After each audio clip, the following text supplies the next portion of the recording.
नमस्कार बंधुरा मिठुर पाकशालाय आपनादेर सकलके स्वागत।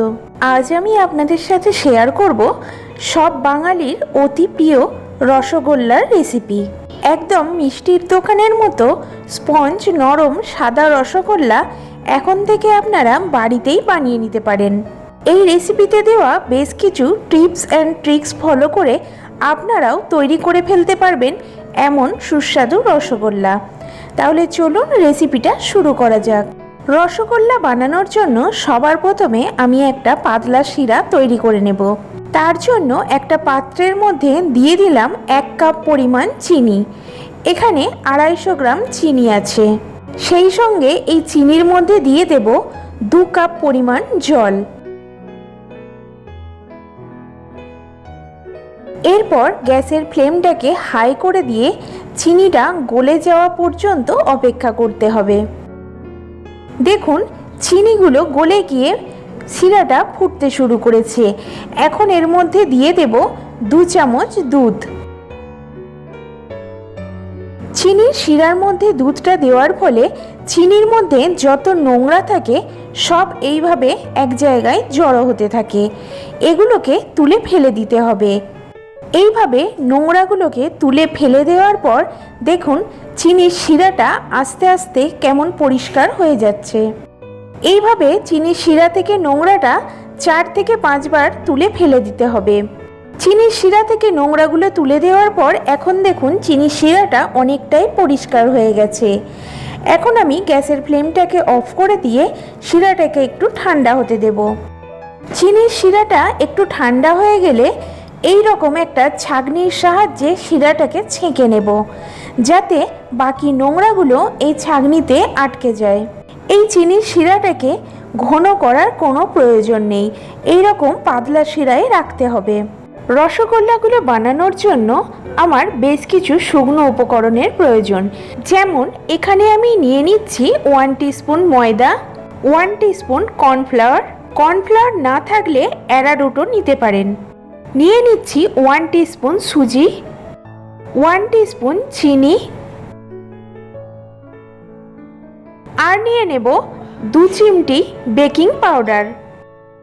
আপনাদের কাছে যদি বেকিং পাউডার না থাকে তাহলে আপনারা 1 চিমটে খাবার সোডাও দিতে পারেন। আর সেই সঙ্গে দিয়ে দিতে হবে 1 চামচ ঘি। রসগোল্লার মধ্যে যদি আপনারা ফ্লেভার পছন্দ করেন সেক্ষেত্রে এখানে আপনারা দিয়ে নিতে পারেন 1 চিমটে পরিমাণ এলাচ গুঁড়ো। এখন এই সমস্ত উপকরণগুলোকে হাত দিয়ে খুব ভালো করে মিশিয়ে নিতে হবে। খুব ভালো করে শুকনো উপকরণগুলোকে একসাথে মিশিয়ে নিয়েছি।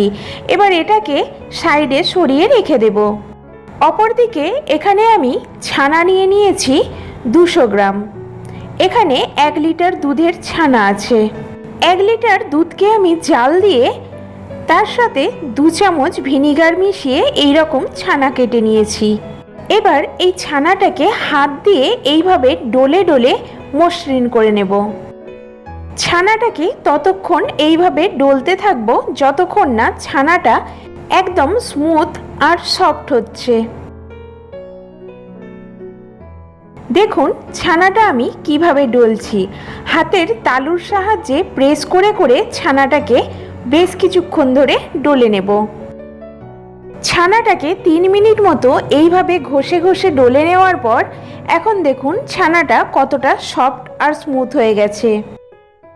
এরপর এই ছানাটার মধ্যে দিয়ে দিতে হবে আগে থেকে রেডি করে রাখা শুকনো উপকরণগুলোকে। তারপরে আবারও ওই একইভাবে হাত দিয়ে চেপে চেপে সমস্ত শুকনো উপকরণগুলোর সাথে ছানাটাকে ভালো করে মেখে নিতে হবে। ছানাটাকে ততক্ষণ মেখে নিতে হবে যতক্ষণ না ছানাটা একটা ডোতে পরিণত হচ্ছে। দেখুন ছানার ডোটা আমার একদম তৈরি হয়ে গেছে। কতটা স্মুথ হয়েছে সেটা আপনারা দেখেই বুঝতে পারছেন। ছানাটা ঠিকমতো মাখা হয়েছে কিনা বোঝার জন্য ছানার ডোটা থেকে অল্প একটু লেচি নিয়ে হাতের মধ্যে দিয়ে এইভাবে গোল করে নিতে হবে। ছানার তৈরি বলটা কতটা মসৃণ আর কতটা পারফেক্ট হয়েছে। ছানার ডোটা থেকে এবারে আমি এইভাবে লেচি কেটে নিয়েছি। এবার এগুলোকে হাত দিয়ে গোল করে নেব। চেষ্টা করবেন সব কটা ছানার বল যেন একই মাপের হয়, তাহলে রসগোল্লাগুলো দেখতে অনেক ভালো লাগবে। দেখুন ছানার বলগুলো কত সুন্দরভাবে তৈরি হয়ে যাচ্ছে, একটু ক্র্যাক কিন্তু এর মধ্যে পড়েনি। এইভাবেই আমি সব বলগুলোকে রেডি করে নেব। এখানে আমি সব কটা বলকে রেডি করে নিয়েছি। এবার চলে যাব চিনির শিরা তৈরির প্রসেসে, যেটাতে এই মিষ্টিগুলো সিদ্ধ হবে। চিনির শিরাটা তৈরি করে নেওয়ার জন্য এখানে একটা বড় কড়াই আমি বসিয়ে দিয়েছি, আর তার মধ্যে নিয়ে নিলাম 300 গ্রাম চিনি। এবার এই চিনির মধ্যে দিয়ে দেব 6 কাপ পরিমাণ জল। লিটার হিসাবে মাপতে গেলে এখানে 1.5 লিটার জল আছে।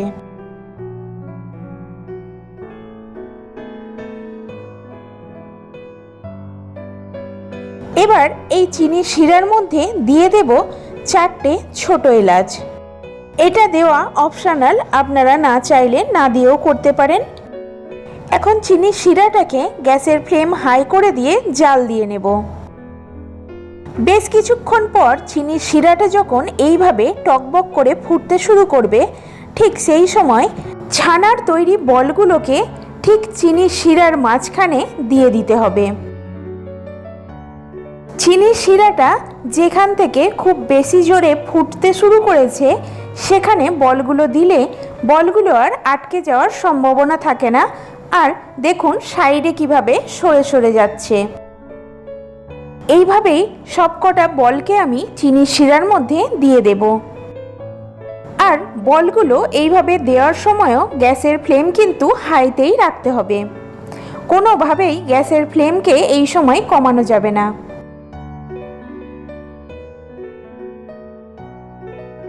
চিনির শিরার মধ্যে সমস্ত বলগুলো দেওয়া হয়ে গেলে কড়াইটাকে ঢেকে দিয়ে 10 মিনিটের জন্য হাই ফ্লেমে কুক করে নেব। ফিরে এলাম 10 মিনিট পর।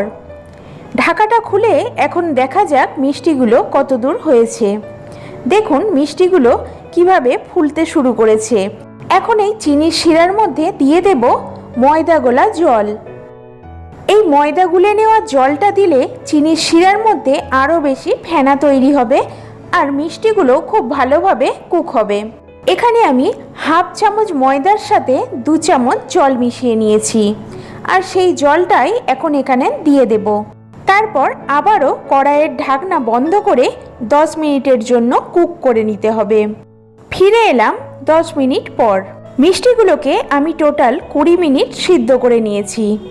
রসগোল্লাগুলো দেখুন একদম পারফেক্টভাবে তৈরি হয়ে গেছে। এর থেকে বেশিক্ষণ আর সিদ্ধ করার প্রয়োজন নেই। ঠিক এই সময়ে গ্যাসের ফ্লেমটা অফ করে দিয়ে 2 মিনিটের জন্য ঠান্ডা হতে দেব।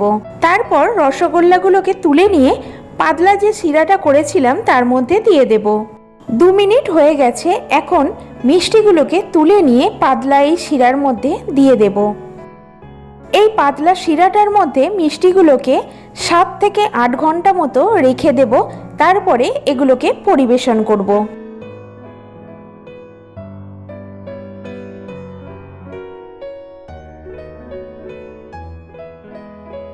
রসগোল্লাগুলোকে সারা রাত এইভাবেই আমি চিনির শিরার মধ্যে রেখে দিয়ে তারপর আপনাদের দেখাচ্ছি মিষ্টিগুলো কেমন হয়েছে। ফিরে এলাম 8 ঘন্টা পর। দেখুন বন্ধুরা মিষ্টিগুলো কতটা পারফেক্টভাবে তৈরি হয়েছে না একদম দোকানের মতো। তাহলে বন্ধুরা আর দেরি না করে আজই বানিয়ে ফেলুন একদম দোকানের মতো পারফেক্ট সাদা ধপধপে রসালো রসগোল্লা। একটা রসগোল্লা কেটেও আমি আপনাদের দেখিয়ে দিচ্ছি ভেতর থেকে রসগোল্লাগুলো কতটা সুন্দর হয়েছে। দেখুন মিষ্টিটা ঠিক কতটা নরম আর কতটা রসালো হয়েছে। দেখেছেন ভেতরের জালিগুলো কতটা সুন্দরভাবে তৈরি হয়েছে। আশা করি আমার আজকের এই রসগোল্লার রেসিপি আপনাদের কাছে ভালো লেগেছে। রেসিপিটা যদি ভালো লাগে তাহলে অবশ্যই একটা লাইক করে দেবেন। আর যে সকল বন্ধুরা আমার চ্যানেলে নতুন তাদের কাছে আমার একান্ত অনুরোধ তারা যেন আমার চ্যানেলটিকে সাবস্ক্রাইব করে আমার পাশে থাকে। আজ তাহলে আসি, আবার হাজির হব নতুন কোনো রেসিপি নিয়ে। সকলে খুব ভালো থাকবেন। ধন্যবাদ।